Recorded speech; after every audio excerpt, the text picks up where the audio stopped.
of Wargaming on the Ear Firm Network.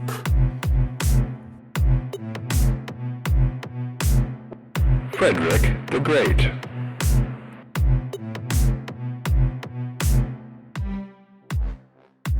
Welcome to the Art of Wargaming on the Earworm Network. I am Yaga Malark. And I am Thumbs. Thumbs, it is so good to have you back. This last episode I did by myself I did it, and it was fun, and I'm glad we did it, but I missed you. I haven't had a chance to listen to it yet. I'm sure you did great. I definitely enjoy when we bounce off each other more than any time I've tried to record something that's just me. Yeah, this episode's going to be coming out at the end of the month, but we're actually recording it like 3 days after I recorded the Of Wrath and Brotherhood episode. So for us, this is happening very close together, but for you guys, you're going to be like, wait a second, how did he not listen to it at this point? It's been like 2 weeks. What's he been doing? Yeah, it dropped last night. And I was like, oh, I'll totally listen to it, but I'm right in the middle of an audiobook, and I'm like, God, if I don't want to get distracted between the two things. I'm a reader, dude. I get it. You don't want to disrupt the flow. Like if I'm reading a really good book and somebody's like, do you want to watch a new show with me? I'm like, not right now, dude. I got this book in my head and I don't want it to flee from me. Talk to me in a day or two. Yeah. Yeah, absolutely.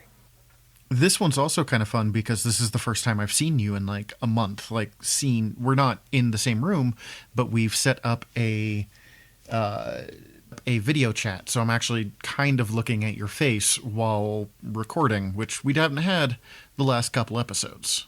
Now, we have no way of proving that to you guys yet because we are both Luddites and have not figured out this whole YouTube thing yet.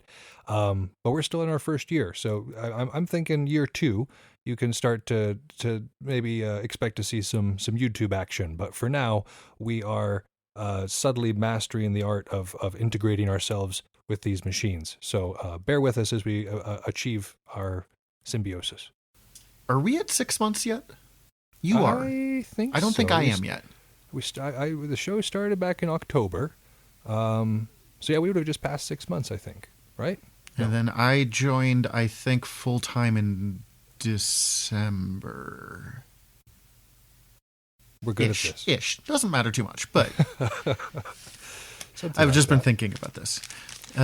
Speaking of like milestones and landmarks, I was looking at the metrics the other day, and I saw that we had listeners in Japan and Australia that I hadn't seen before. So, hello to y'all on that side of the Pacific.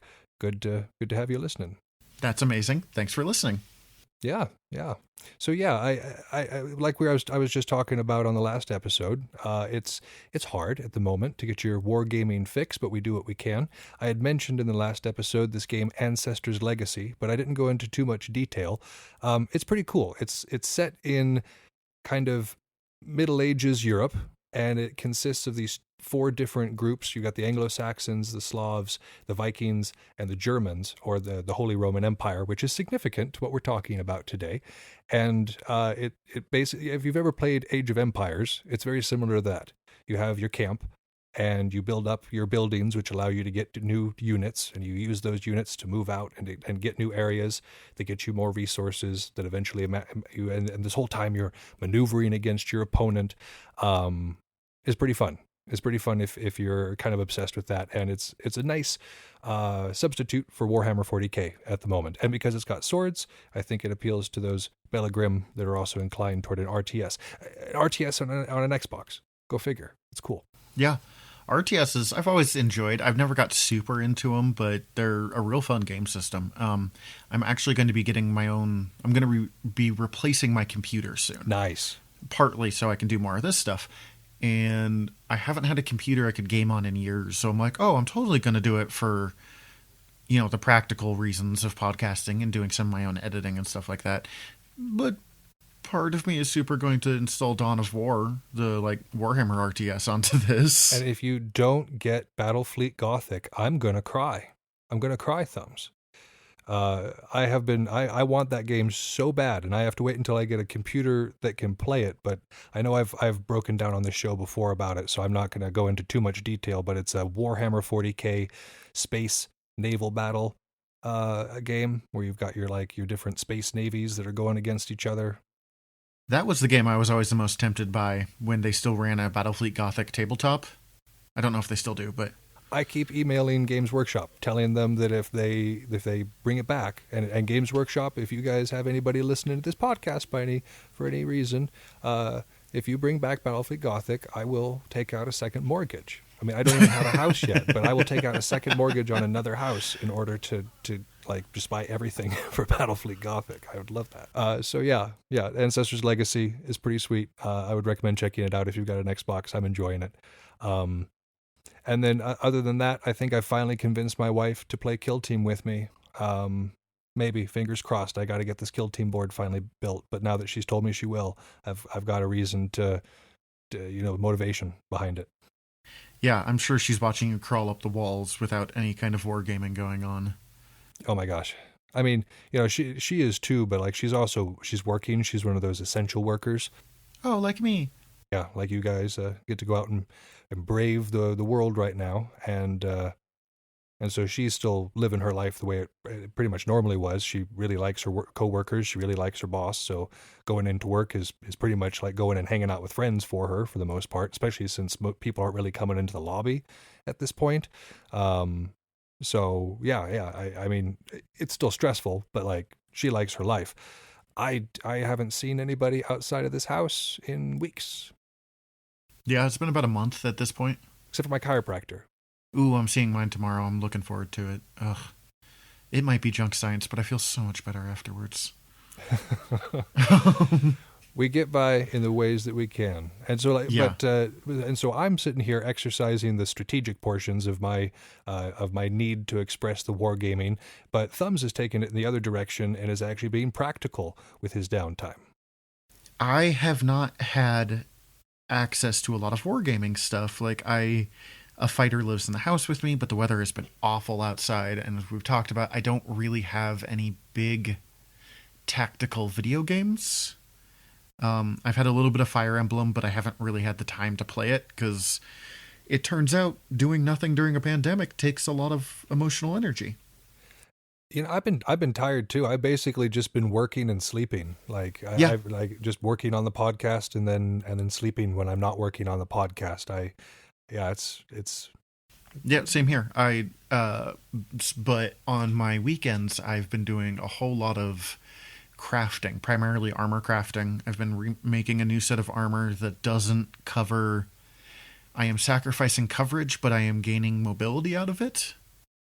It will cover the arms pretty well, my legs will be pretty well covered, and the top half of my torso will be covered, but the belly kidney area will be open. I will have much more maneuverability, but I will have to watch that area a lot closer. I mean, that's always the trade-off. You either lock up your mobility for better defense, or you're sacrificing a little bit of defense for better mobility. I feel you there.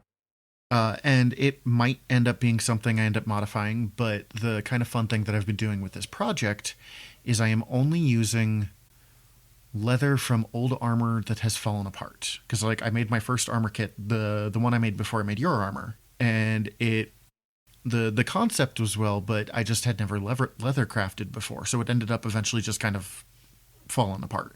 So I've been taking the pieces left over from that and recycling it so it looks brand new. I've retooled it, I've repainted it, I took parts off to give me the more range and stuff, and I am going to try it out and see how it works. And if it works, great. And if it doesn't, I can always modify it or even just retire it and make it a showpiece, because I got to work with this concept without spending a ton more money, which is always the hardest part of wargaming.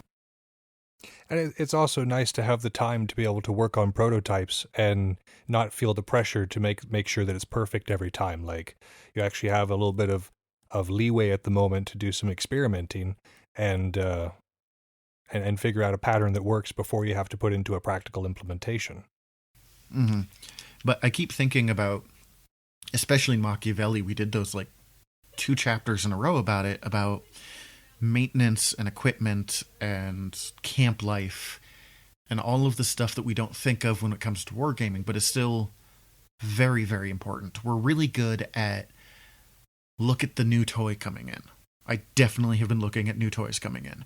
But also, not just that, but like making sure what we already have is still going at the top condition, that we're keeping it well maintained.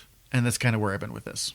I'm going to have to re-up my inventory. I know that I've been kind of checking over my weapons. I typically do this time of year. It's springtime, and this is typically a time that I give my weapons a really, really thorough check, because this is the time to get new ones if I'm going to.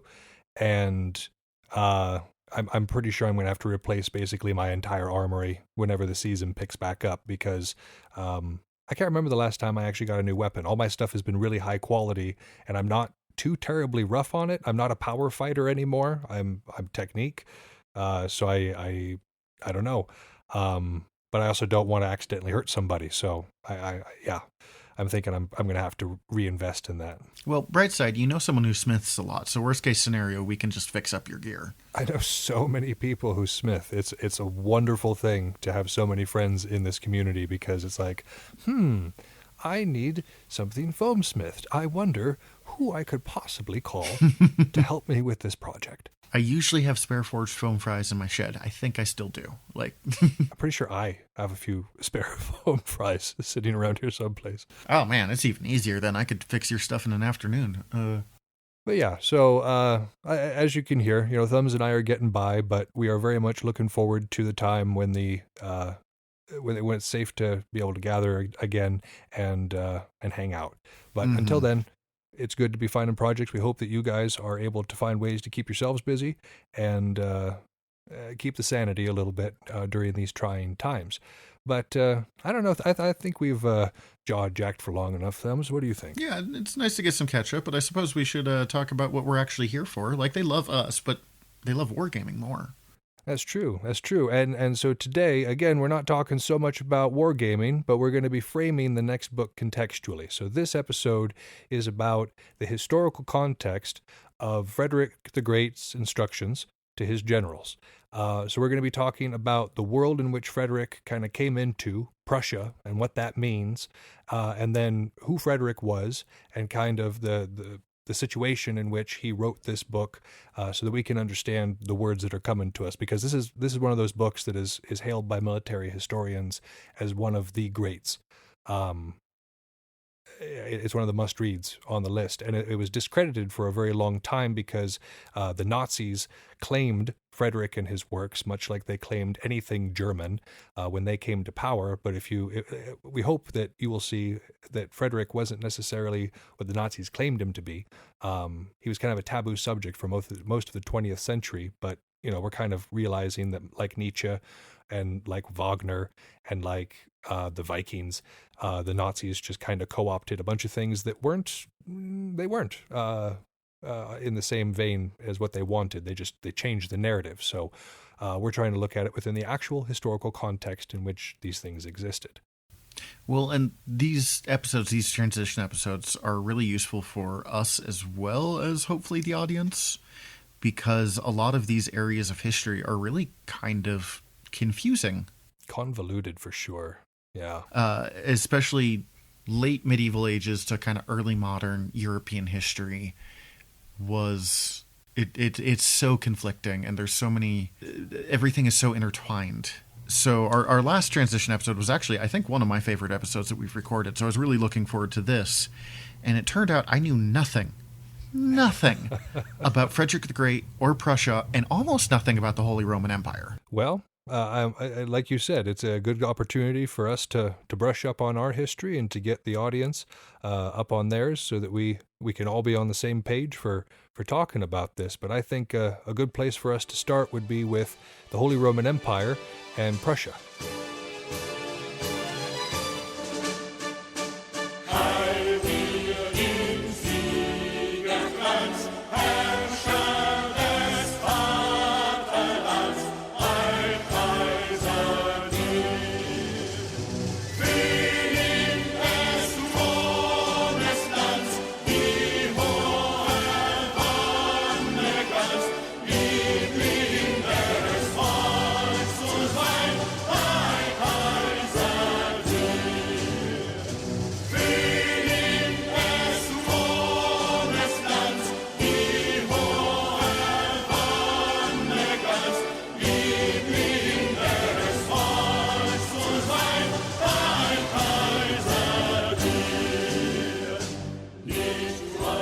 So you and I both came up in a we came up in the American education system, which is a very Britain-centric history lessons for the most part. I mean, there's classes that don't, but the general gist of it. So we learned about like Rome, and then the medieval period, which was a lot of Britain versus France kind of stuff. And then we kind of skip forward a little bit about the Renaissance and then into the early modern period. Focusing a lot on Great Britain and her colonies and like how cool all of that was. And there's some really interesting parts of history there. So I'm not really saying that's not worth knowing, but we don't really cover the Holy Roman Empire during that time. And I didn't realize how big of a thing it was.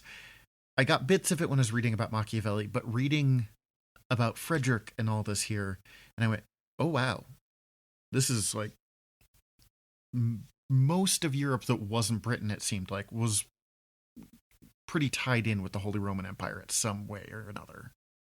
Absolutely. I mean, like the Holy Roman Empire was a binding and driving force of history for a very good chunk of European history. Like it was like it later became basically just Austria and friends, but the Holy Roman Empire, Germany, and all the conglomerate things that it represented, it's complicated, but it was also extremely important. And I think in order to get into that, our history teachers would have had to spend like 2 extra months. Oh yeah. Explaining all of that to us, and it just didn't fit into the curriculum. So we are going to try to give you a really rushed education as to what that might be. Again, neither Thumbs or I majored in this particular area of history. I am a religious studies major. Thumbs. I was a fine arts student that dropped out of college. Like, I am not a historian. Yeah, so we are doing the best we can. Again, the military science is why we're here.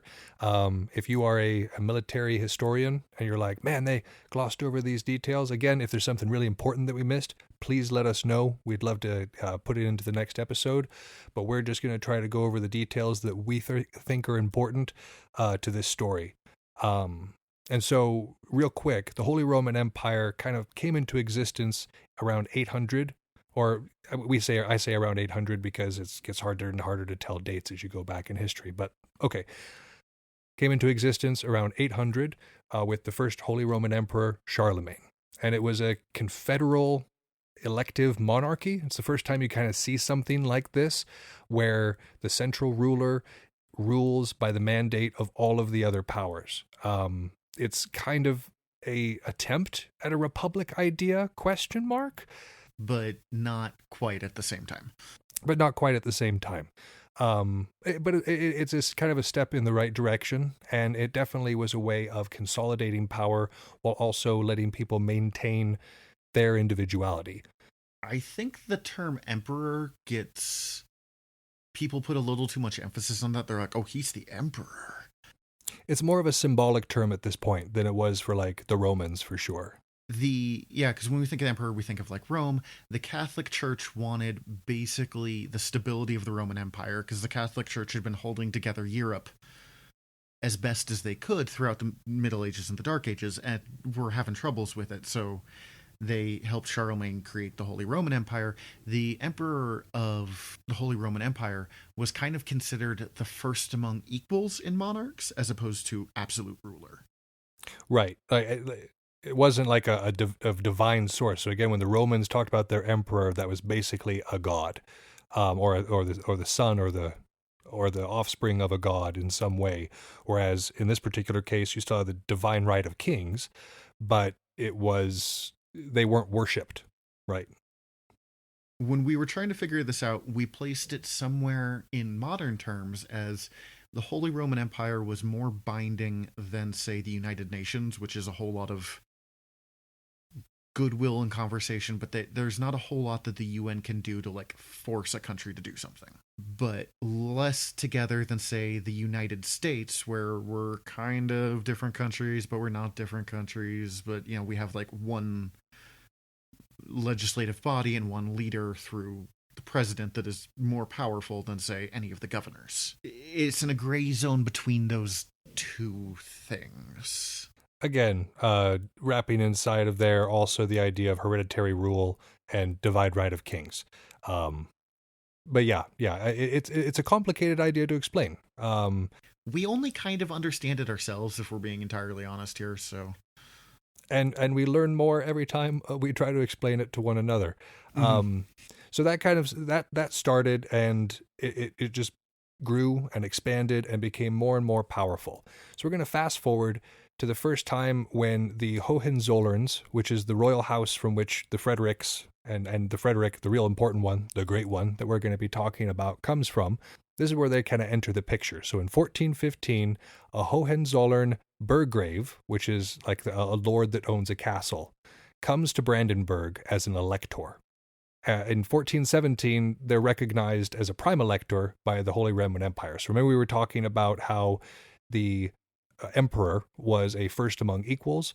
Well, this was because the prime elector elected them. So it was kind of like a legislative body-ish as the emperor. And so this is the point in which the Hohenzollerns were recognized as prime electors. So this is significant because they are an official part of the Holy Roman Empire at this point. Now, Brandenburg, which is where they started, the area around it is ravaged by conflict and poverty for the next several decades, and Brandenburg remains largely unscathed because they have a very rich urban middle class that managed to remain productive and prosperous during this time. So by 1440, Brandenburg is starting to have issues because they are recognizing that their neighbors are getting hungry and jealous. There's this huge difference, and so there's this risk of invasion at all times. So they start to absorb their neighbors to prevent their neighbors from doing the same to them. Okay, so this would have been around the time of Machiavelli, so around the time of the last book that we talked about. This, not country, but Prussia was being formed. Yeah, well, it wasn't quite Prussia yet. It was Brandenburg. So this was still like the Brandenburg city-state kind of idea, and it was growing and absorbing its neighbors. And again, this is kind of the time when Machiavelli was writing. Yep. And so fast forward to around 1618, and the electors of Brandenburg also inherit Prussia. So this is when you start to see the combination and the inclusion of Prussia, which was a part of like the Polish territories at this time. So that's why the full union wasn't possible, because Brandenburg was still a part of the Holy Roman Empire, right?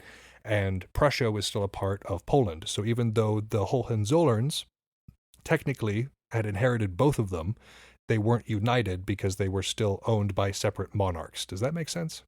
Kind of, but as much as anything can. An important thing to note during this part is when we think of countries, when we think of like Germany or France, we tend to think of it as one like continuous land base.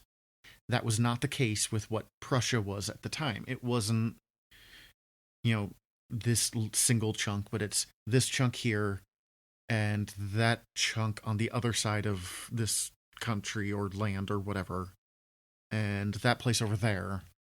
I rule those three separate territories as one thing. Yeah, especially as it begins to grow, and as, like you say, these inheritances and these marriages, negotiations, diplomatic contracts shake out. You start to, there's little pieces of other countries that you start to see inherited, and they're very disparate. Like if you go and look up a kind of a map of Prussia at this time, it's all over the place. And so that's one of the reasons that over the next 100 years, they really tried to expand and kind of bring everything together and bring up their profile on that. Because again, they're surrounded. Every time they expand and grow, they just get newer and bigger and more dangerous neighbors. And so they're constantly having to defend their borders. So there's a couple of things that really kind of come together that transform Prussia from being a disparate little area to a place that is capable of being its own kingdom. The reason it wasn't a kingdom yet was because kingdoms weren't allowed to exist within the Holy Roman Empire. The only kingdom that was allowed was Bohemia. Outside of that, they were all city-states that were kind of a part of the Holy Roman Empire. So what changed that for Prussia was, first, the Second Northern War was a good time for them to kind of grab up some more territory, and then through the War of the Spanish Succession, they chose the right side there, and through the Crown Treaty won the right to call themselves a kingdom. They still were not allowed to have a king at this point, mind you. This was the most confusing part when I first started reading this. This was a nice little legal loophole because, again, no king was allowed because that was usurping the power of the Holy Roman Emperor, whatever. And so the way they got around that was they had claimed through a piece of probably legal fiction that they were kings in the place that they had come from, that the Hohenzollerns were kings where they were from. And so by coming there, they were the kings in Prussia. Not the kings of. No, important distinction, kings in Prussia. So I'm not the king of Prussia. I am a king who is in Prussia, who just so happens to run Prussia. And Brandenburg. And Brandenburg. A bunch of other areas too, because, it's a confusing place and time. And so this Prussia-Brandenburg kind of area was devastated by the 30 Years' War and by the bubonic plague. We're talking a third of their population died to the bubonic plague. That's a lot of people. That's insane to think about.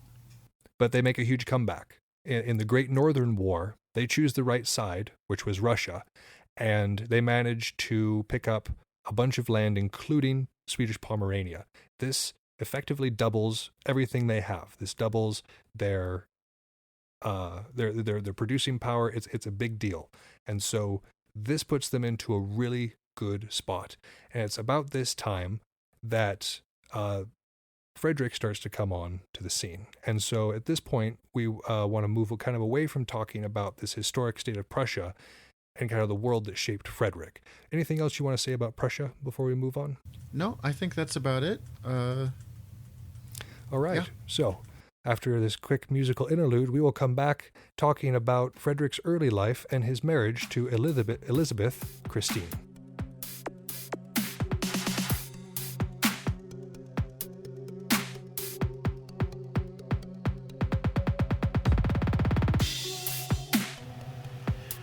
So we've talked about how the relationships of the royals of this era in Europe was kind of incestuous, that a lot of the wars were sort of family feuds because all of the royal families were related to each other in one way or another.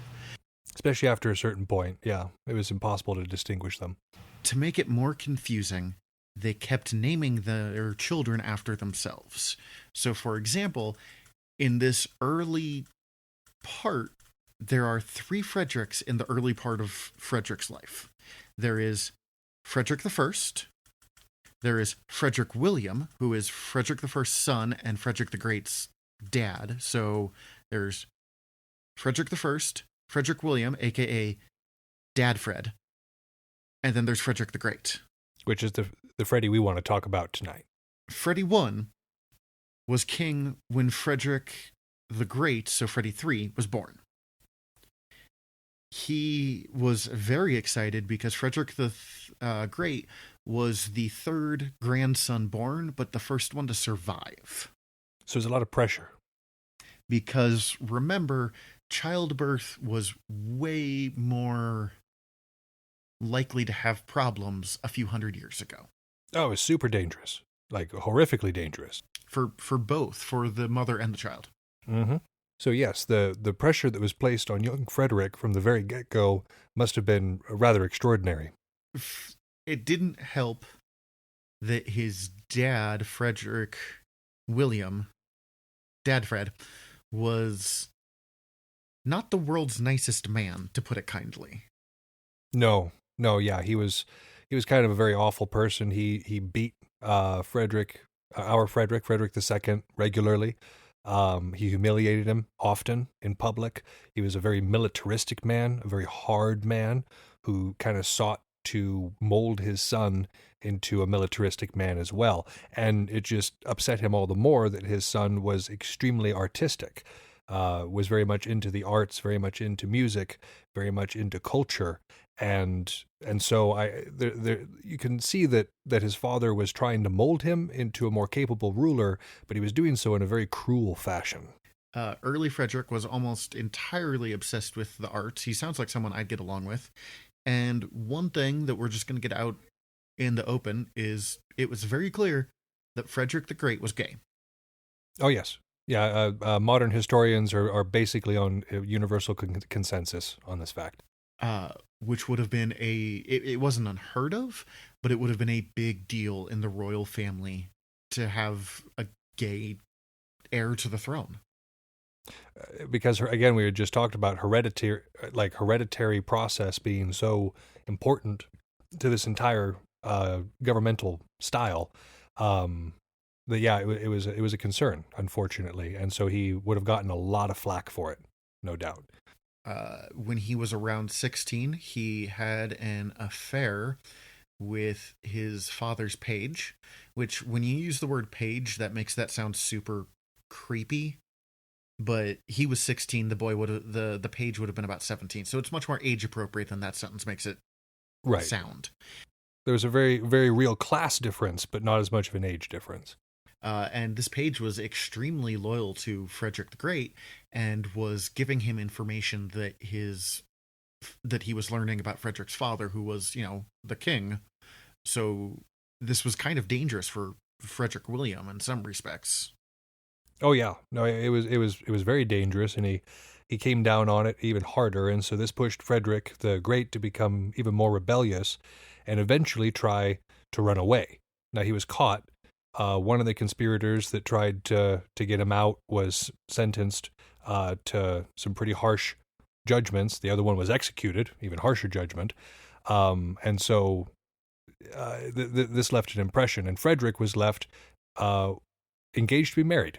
That was one of basically how he came out of exile, how he was supposed to get back into any sort of good graces in the kingdom with his father, was to follow through with this marriage to Elizabeth Christine, who is an extremely influential figure who you've probably never heard of, unfortunately.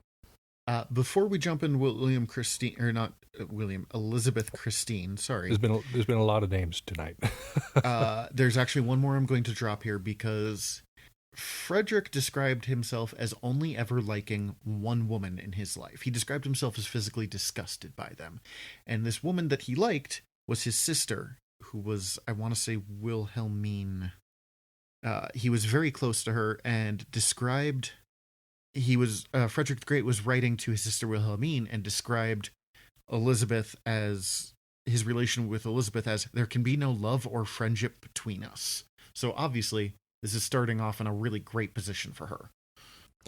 He spent like an hour with her on the wedding night before wandering around all night. So yeah, he wasn't very interested in her personally, but he was interested in what she was able to achieve because she was extremely religious and his father was extremely religious. And so the two of them had an instant connection, and Frederick wasted no time in exploiting that and in kind of using her to get money, travel papers, whatever he might need to kind of function around court.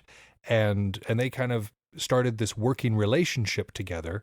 That continued. She was happy with it. She was very amorous, very much into him. She was devoted is the term that comes up all the time when we're looking her up.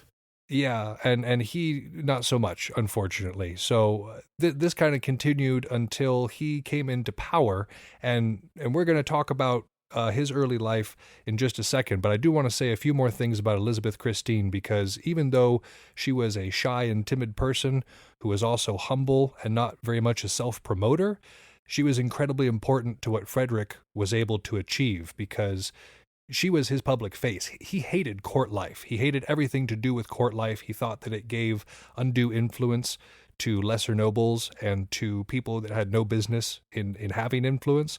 And so he wanted to abolish it altogether, but he recognized it as being a necessity to running a realm. And so he basically left her in charge. He very rarely showed up and often was in military uniform.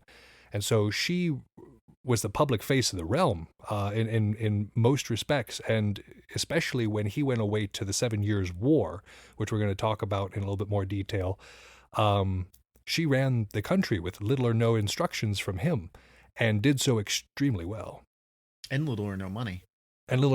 Yeah, like she was able to accomplish a lot with absolutely with very little, with very, very little. And on top of all that, she was an author and a translator, and she was incredibly charitable. Again, she was one of those people that put her money where her mouth was and gave like half of her allowance away to charity. So she was a very beloved ruler in of her own right, even if she wasn't a bombastic and attention-grabbing person that we might think of as a monarch.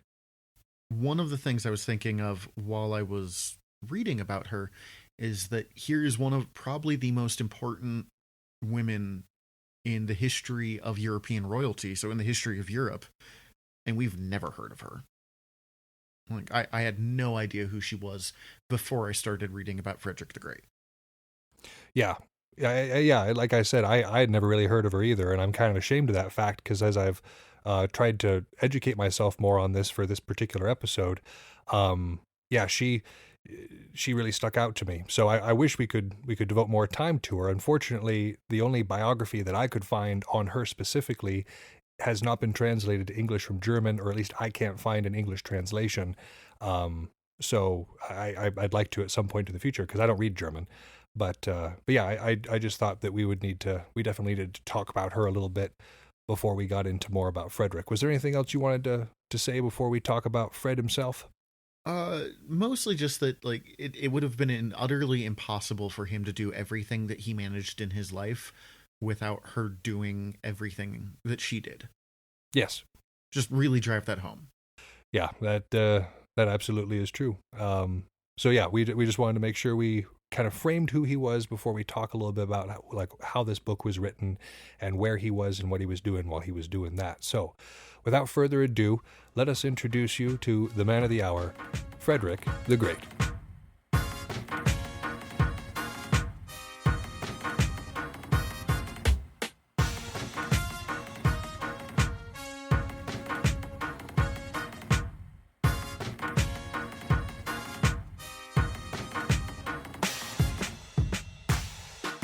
There are very few people throughout history that end up earning the nomiker the Great. I can only think of a few to come to mind, and Frederick is one of the ones that comes to mind immediately. He's even though we don't necessarily know a lot about him in the West, and particularly in America, I'm sure those of you who are listening from Germany or France know a lot more about him than Thumbs or I did going into this. But for us, the name is extremely common because it's synonymous with military excellence. And it didn't look like he was going to turn out that way. Like we said, in his youth, he seemed to favor the arts over anything as conservative or as stodgy as the military sciences. And after he came to power, he kind of gave a bad showing. But before we get there, I want to talk about what he came into power to, because his father, as harsh of a man as he was, and as hard of a father as he was a good statesman and a good states builder, because Frederick may have inherited a very disconnected realm. Again, if you want to go take a look at a map of this, you'll see little dots all over the place that was technically within their realm. But it was very strong. Because one of the things that his father had instituted was a compulsory system. Around 1717, a compulsory education system had been instituted in Prussia. Now, this was significant. Again, in this day and age, we don't necessarily think of this as being that big of a deal. We all go to school until we hit a certain age as mandated by the state. Yeah, that's just the standard. Yeah, this was about the time that was becoming actually a thing, and the same thing with a compulsory military service. And so the state that Frederick inherited was one that had been bolstered by strong education and strong military training and recruitment. One of the numbers that we had been looking up before this, the number of Prussians that entered the military and that were a part of the army at this time, as compared to a place like Great Britain that had a global empire, was rather significant. I don't remember the exact numbers, but it was a huge difference in like the ratio of like the population to the people in the army. It was something like Prussia had a soldier for every 38 people or something like that. And Britain, which I believe was the next closest, was something like 1 in 130 people. So it was a lot. It was a lot.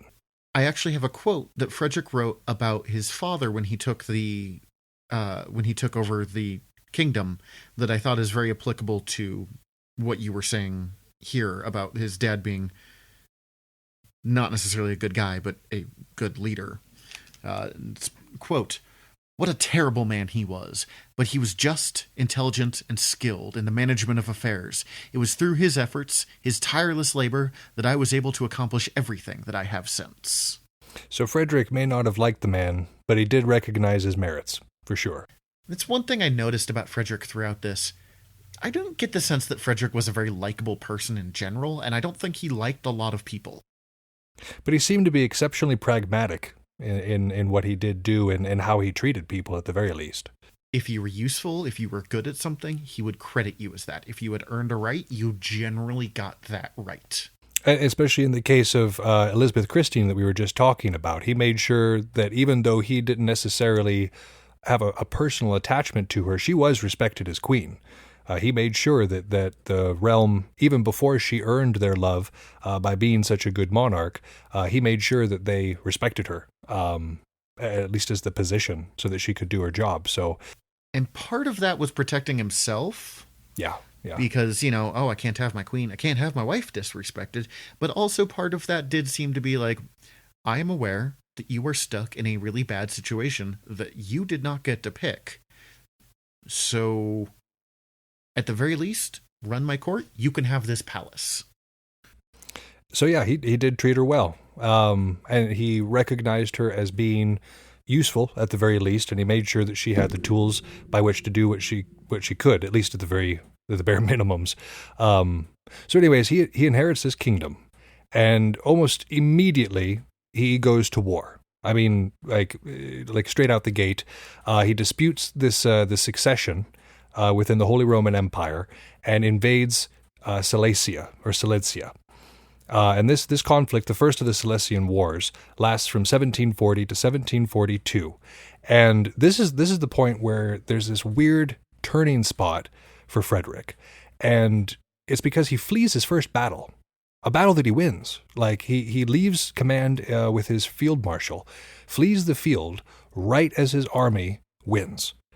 And I mean, he was humiliated. He took a lot of lessons from this particular battle, and it showed because he managed to win the rest of the campaign, which was a good thing because this addition doubled everything. It doubled the economy, doubled the population, doubled the territory, and so this gave him the means to kind of take stock of what had gotten him here, which was like his father, for instance, had focused on a strong infantry force, had kind of neglected the cavalry. So in the time preceding this, he kind of focused a lot more on cavalry training, and this is the point in which he writes the book that we're about to look at. 1747 was the date on this one? Yes, we had to look this one up because it's not listed easily, but we believe that it was written in 1747 because one of the first chapters is listed Instructions 1747. So this is the point, and you would think that after such a humiliating defeat to start the campaign and kind of a shaky start to everything else, that this would not be the place to write your magnum opus when it comes to military science. But it turns out that it kind of was, because the second of the Silesian Wars started fairly soon after, and he did his typical Frederick thing. He figured that people were about to maneuver on him, and he maneuvered first. And so he struck toward Prague and managed through a series of stunning victories to get another favorable suit for peace, in which he expanded his territory. At this point, everybody's starting to notice. Austria is definitely noticing, Russia is noticing, and France is noticing. And so they go through what's called the diplomatic revolution, where they all kind of band together and say, we need to do something about these rising powers that are threatening us. And at this point, Prussia kind of scoots a little closer to Great Britain and says, hey, what's going on for you guys? Maybe we can work out something favorable. Yeah. And this precipitates the 7 Years' War. Now, we've talked about this war before on the show. For one thing, we covered the Battle of Leuthen before, which took place during this particular war. Those of us who live here in the Americas recognize it because it was fought here. If you live in Europe, you'll recognize it because it was fought there. If you live in the Philippines, you'll recognize it because it was fought there. It was one of the first truly global conflicts because it was between the major European powers and their colonies. So it was a huge conflict in which Frederick managed to win against all odds. I mean, I don't want to go into too terribly much detail about this particular conflict, but he had large mean, well-equipped forces on all sides, all hostile against him, and he managed to fight out an armistice, like a kind of a ceasefire situation toward the end of it. Now, he was so kind of sick of war at the end of this that he became a far more peaceful monarch after this. But this conflict really kind of put him on the map and cemented Prussia as one of the major world powers, especially one of the major European powers at that time. So we weren't supposed to have this book.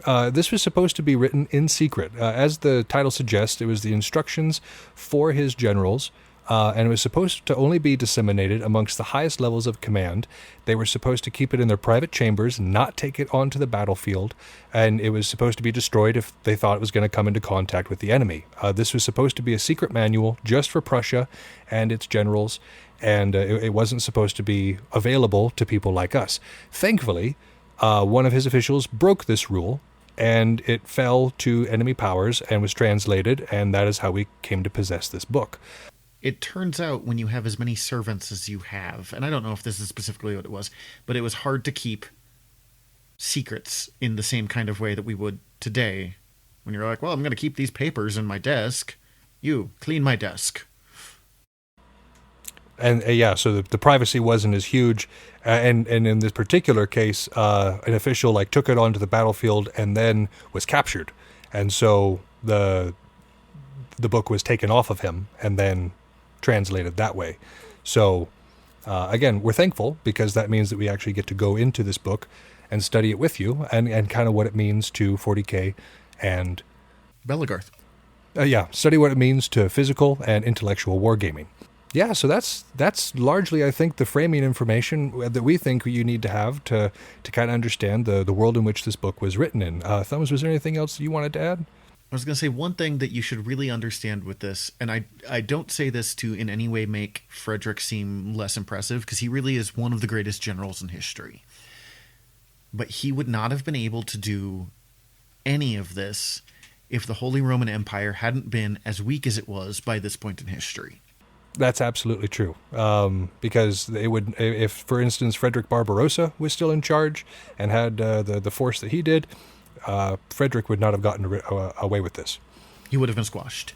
The Holy Roman Empire itself didn't survive terribly long after this, because we covered the battle where the Holy Roman Empire officially dissolved. It was in the Napoleonic Wars, which was the early 19th century. This is mid to late 18th century. So yeah, we're trying to kind of tie it all together. Obviously, all of world history is one big story, and we've been focusing a little bit on European history. Last two books have been European. Yeah, after Vegetius, I'd like to break out and do something a little different, but yeah. So I think that's the world. That is the world of Frederick the Great, and the world that this book was kind of composed in.